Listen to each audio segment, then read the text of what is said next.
हे गावरूक चालत चालत चालत निघाले महाराज. आणि याला सकाळचा प्रसाद गळ्यातलं खाऊन गोड गोड खाऊन ताण लागली होती. वाटत एक म्हातारी दिसली. म्हातारीच्या घरापुढे महाराज काय दिसलं? थंडगार डेरा. आता तुमच्याकडे मट्टा म्हणते का काय म्हणते मला माहिती माठ. आमच्याकडे डेरा म्हणते ते धाराशिवकडे डेरा दिसलं.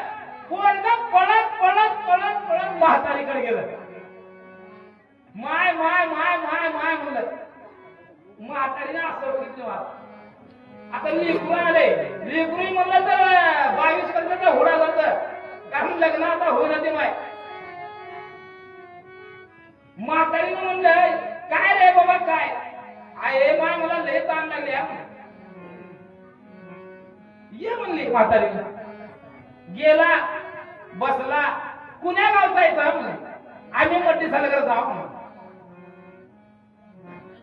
मग तुला लेकरं बाळ किती आहे ते? ह्यानं लगीन लगीन न होता सांगितलं 3 पुरी 2 पोरं आहे ते. पाणी प्यात होत. पुन्हा बाईने विचारले कुण्या गावचा आहे म्हणून. ह्यानं कावून गेला मातीतल्या गावचा आहे माय म्हणला. मातीतल्या गावचा म्हणजे त्या म्हाताऱ्याची मंजुळा नावाची बाई मेलती महाराज. तिथं कोण मंजुळा तर काही नाही माय. राहील तर उद्या माझं बरोबर पडतात.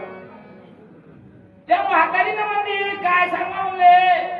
अरे बाबा माझी बी मंजुळा तुझ्याच गावची आहे म्हणली. परवाच गेल्या म्हणलं 4 महिने झाले. आई मग रोजच गाठ पडते की हे म्हणलं त्यानं. रोजच गाठ पडते. घराला घर लागणार. रोजच चहा प्यायला माझ्या घरला येते मंजुळा तुझी म्हणला. म्हातारीला आनंद वाटला. माया बर का. अरे बाबा म्हणजे मंदिराला जाताना काय घेऊन गेली म्हणजे तिनं महिबुबा ठेवले. माचपटा ठेवले. चैन ठेवले. बोरमाळ ठेवले. लेकरानं एवढं गठुडं बांधून ठेवलेले घेऊनच गेले. मुळदा कुठे घेऊन जाते महाराज. 8,000 सुद्धा काढते नाही विसावाच्या ठिकाणी. खरंय का? त्या पोरानं म्हणलं बघितलं आहे म्हणलं बरोबर आहे म्हणलं. तिने म्हणतच होती म्हणला माझे हे राहिले ते राहिले अमुक राहिले तमुक राहिले म्हणतच होती. पण मला आज योग आलाय तुझ्या घरला यायला. मग माझा ऐक रे बाबा ते गटुडे घेऊन जा माझ्या मंजुळाला दे म्हणले. बाई मध्ये गेली महाराज. गटुडा आणली. गटुडे घेतले ते पळतच सुटलं. पाणी प्यायचं सोडून दिलं महाराज. कशाला असलं गटुडे मिळाले सोन्याला पाणी पी का.